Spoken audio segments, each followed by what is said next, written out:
Hello, everybody, and thank you for tuning into the Liberty Report. As you can see, we've had some technical problems. We do not have video today. We are going to record this audio, but we still want to get our message out about Mythbusters.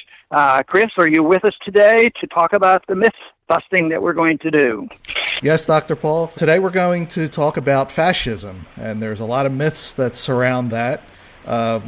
One of the most prominent is what fascism actually is. A lot of people on the left use it as a derogatory term against people that they just don't happen to like. It's used, funnily enough, against people that support the free market, which fascism has nothing to do with that. So to start us off, Dr. Paul, please define what fascism is. Okay, I will do that, but first I'll try to describe the myth, and you've already alluded to it. And that is, the myth comes from the left, and they want to get people to believe, and some of them, I guess, do believe it, that fascism is an extension of free markets, and obviously it's not. So it is not an extension of free market. So what is it then? Well, it's a system that actually is not ancient. There's been all kinds of statism and socialistic programs for a long period of time, but fascism that we know about it today was actually started in the last century, and they have a label to this. But people understand what crony capitalism is, because that's when the government gets cozy with big business, and they deal and they give business benefits. Now the left then comes along and say, "Aha, business people, this is what the extension of free markets are." No, this is the extension of government and people who want special benefits and want to rip off the rest of the people. So they get in bed with government, and that is a real concern and a real threat to us today. But there's another term that is used that goes along with that, and that is interventionism. This is something that Mises talked about a lot, because he would call it economic intervention and regulations and special favors and inflationism and central banking. But he didn't call this socialism. He didn't call it fascism. But if you had interventionism, which is something that the Keynesians like, the Keynesian economists like intervention and planning, that if you continue to work with interventionism, Mises' prediction was that it would drift to, and most likely morph into, a fascist system. He didn't say that it was going to morph into and become Marxism. And so far, that's really been generally the case in our country. So often, though, they talk about the communism and fascism, but one thing that we know is that they're different, but the people who like statism and control and power, it's not a big problem for them to at one time be a Nazi fascist and then accept communism, because I think it's power that they want. Now, the one thing that I have observed over the years, and I could be challenged on this, I think fascism is more dangerous because it's more seductive, because in the beginning especially, it's not as damaging as communism, because they developed this partnership with big business, and business, they still want to make profits, even though immorally and by benefits of the state. But I think it holds things together, and people say, well, this is not so different than what we deal with, and it probably produces products more efficiently than pure Marxism does. So that's why we have to be aware of it. But there are all degrees of it, but it's the extremism of combining business and government that it becomes fascism. But then there's a lot of other characteristics of fascism that develop and go along with this, in addition to the economic collaboration.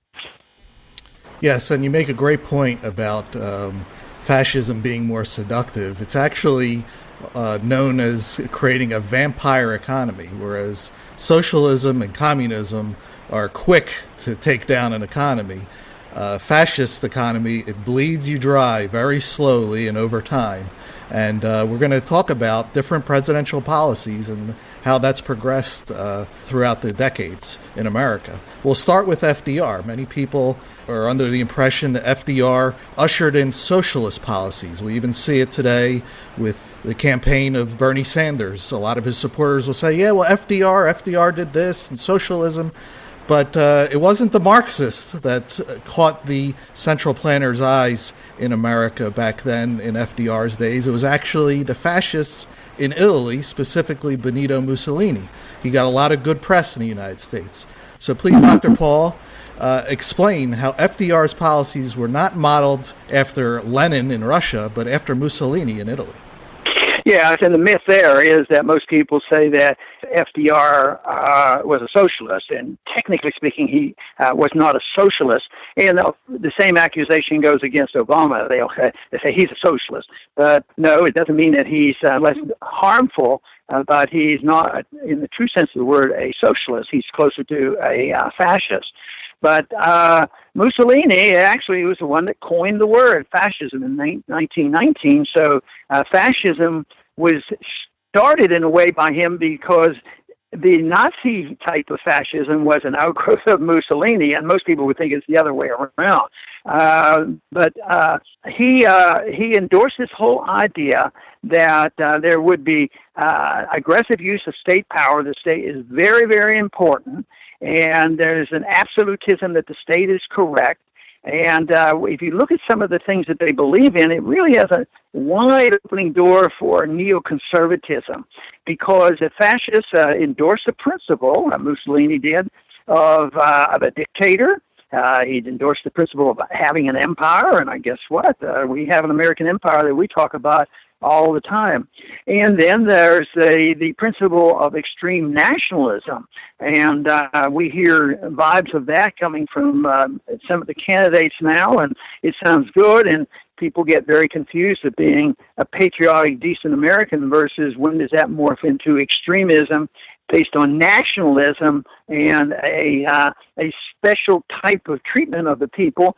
And we're sort of drifting that way too, because it's a belief that a people are very special and superior. Of course, most people remember in the stories and history shows that that was Hitler's, the superiority of the race. And but that was established by, that principle was established by Mussolini. But today, it's people aren't worried about it, but sometimes I think the word exceptional. We are exceptional people. And of course, I've talked about why exceptionalism in promoting liberty and doing nice things is one thing, but exceptionalism in that we will spread our might and our imperialism around the world and dictate to other people because we are superior, that is, skirting awfully close to the principles of fascism. But the other thing that is so seductive in corporatism, which leads to fascism, is this idea of a partnership. Governments should be partners with corporations, and that is the biggest concern that we have today. But we certainly are very militaristic. We're very imperialistic. We are now thinking that we are very superior. We have a lot of extremism talk about extreme nationalism, and we do operate from an empire. So although we may not have qualified for the dictatorship of a Mussolini where the state decides everything, I think we're certainly getting close, and we should be concerned for ourselves, and people should be warned of the danger. Yes. Next, let's move to modern times and Obamacare. Leading up to that law, we had countless cries of how Obama was bringing socialized medicine to the United States. But once again, it's just not true at all. This was a partnership of business and government. So please explain how Obamacare is really a fascist healthcare policy. Yeah, and that's the myth to deal with. It is not socialism, but that doesn't mean you should let your guard down. But Obamacare was corporatism.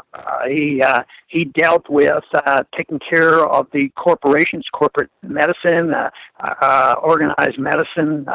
He took care of the drug companies, the insurance companies, but he also took one leap forward from what Republicans have gone along with for so long, because we've been, for 50 years, we've been increasing the involvement of the federal government in medical care.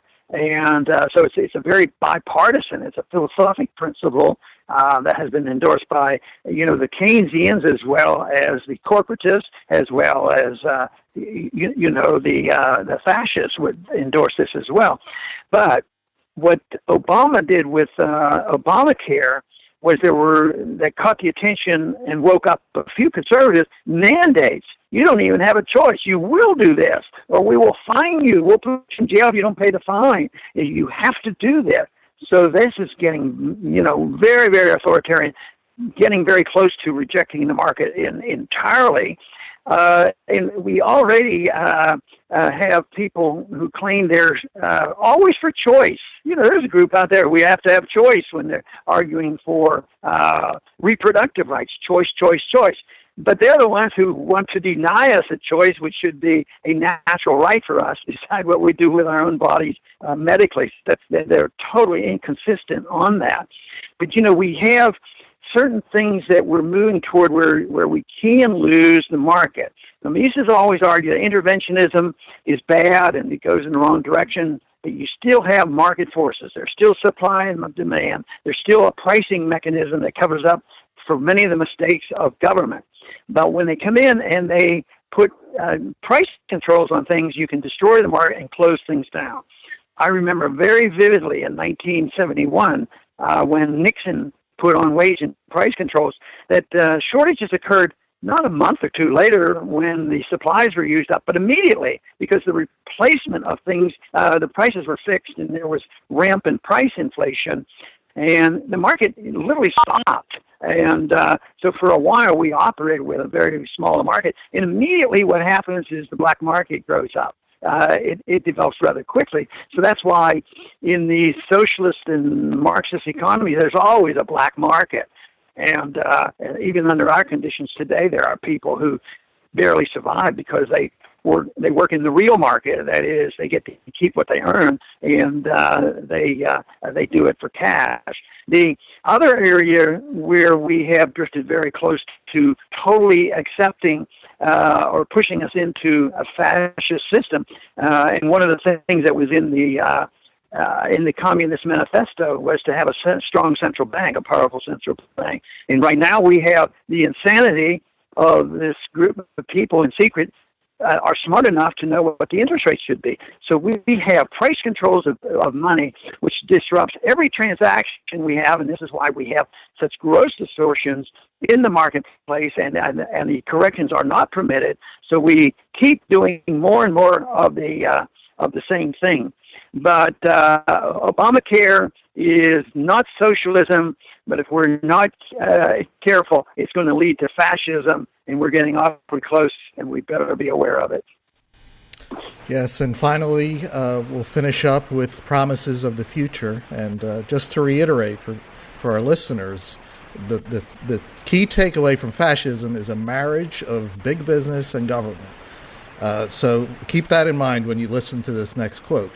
And it comes from Donald Trump, who gave an energy policy speech yesterday. He said that as president, he'd use eminent domain to clear the way for the Keystone Pipeline, and he would demand a portion of the profits for the government. He says, quote, "I want the Keystone Pipeline, but the people of the United States should be given a significant piece of the profits," end quote. Now, is that not exactly what we're talking about, Dr. Paul, a fascist policy? That is for sure. And the first myth, there's probably a couple of myths there, but the first one that pops up is the myth that eminent domain is necessary to have economic progress. And if you look carefully at the history of the development of the railroads, the ones that used gifts from the government and eminent domain, they all went bankrupt. Hill, who had the Northwestern railroad, did it all by buying land, not using eminent domain, and he was the only one that didn't go bankrupt. He didn't take the benefits from government. So this idea that eminent domain is necessary for progress. This is a mixed bags with conservatives, because some are, fighting this and they don't know it. But right now, so many are not challenging this whole argument that Trump makes that eminent domain is necessary, so we should have it. And if you look at this country, and if you look at Texas, on how many pipelines there are, I'm sure there were a bunch that they used eminent domain.